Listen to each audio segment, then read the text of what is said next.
We're in the Middle East right now. You think that's a political... That is... Well, we're going to get into that in a minute.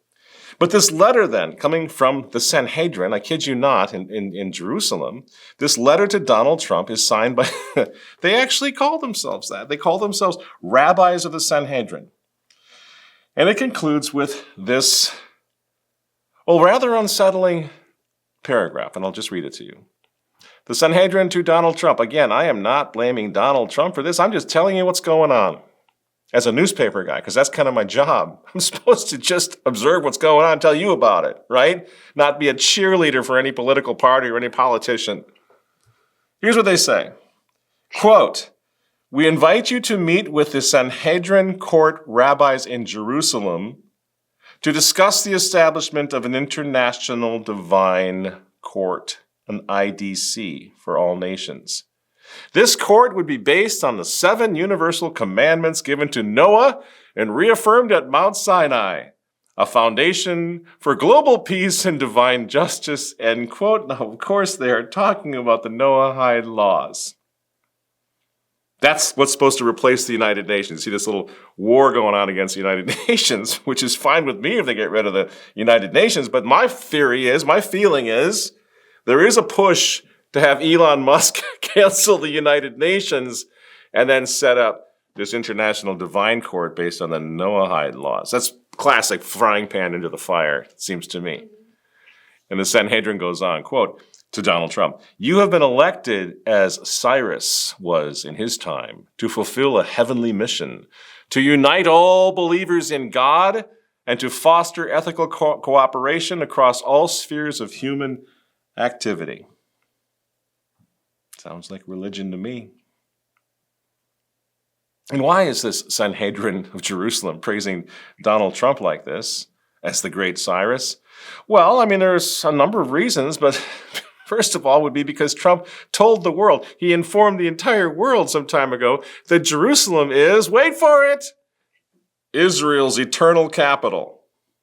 And I stood proudly with our friend and ally, the state of Israel. I kept my promise, recognized Israel's eternal capital, and opened the American embassy in Jerusalem, and actually got it built. I actually got it built. You see, all of you thinking it's just about October 7th still. This is a religious war, as we're going to explain in a minute.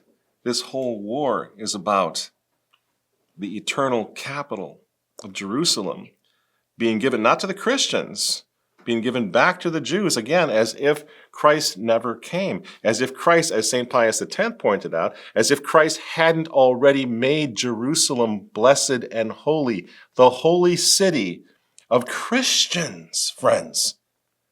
Do you see what you're doing when you get all behind this? They are now saying it is the eternal capital of Jews, not Christians. Our Holy Land is theirs. According to the politicians, the politics, the geopolitics of the day. And again, Donald Trump is not a theologian. Somebody's putting this stuff in his head, right? He's not coming up with this on his own. Trust me, the Manhattan businessman. But this is the new agenda of the conservatism of the moment. And this eternal capital that Trump speaks about, this is what? This is the language. This is language lifted right from the lexicon of religion. This is religious language. It's also, of course, the language that's been used and shouted and screamed by Christian Zionists for decades. Jerusalem is where Messiah will come and establish a kingdom that will never end. We thank you, O Lord, for President Donald Trump's courage in acknowledging to the world a truth established 3,000 years ago, that Jerusalem is and always shall be the eternal capital of the Jewish people. What ham-bone performative nonsense straight from central casting. But that's a lot of what this is all about, right? You remember this guy Hagee, right? To understand how influential Christian Zionists have become, you have to understand John Hagee. This Texas pastor is the founder and leader of Christians United for Israel, or CUFI, an organization that claims to have 10 million members. That makes Hagee influential outside the movement too, with lots of big-name friends in politics. As we saw earlier, Hagee and many of his counterparts insist the Holy Land is actually promised to Jews by God, and so they want to see the West Bank remain under Israel's control, because it's a necessary step for Jesus Christ's return to earth. Now that particular video, that dropped, I don't know, December of 2022.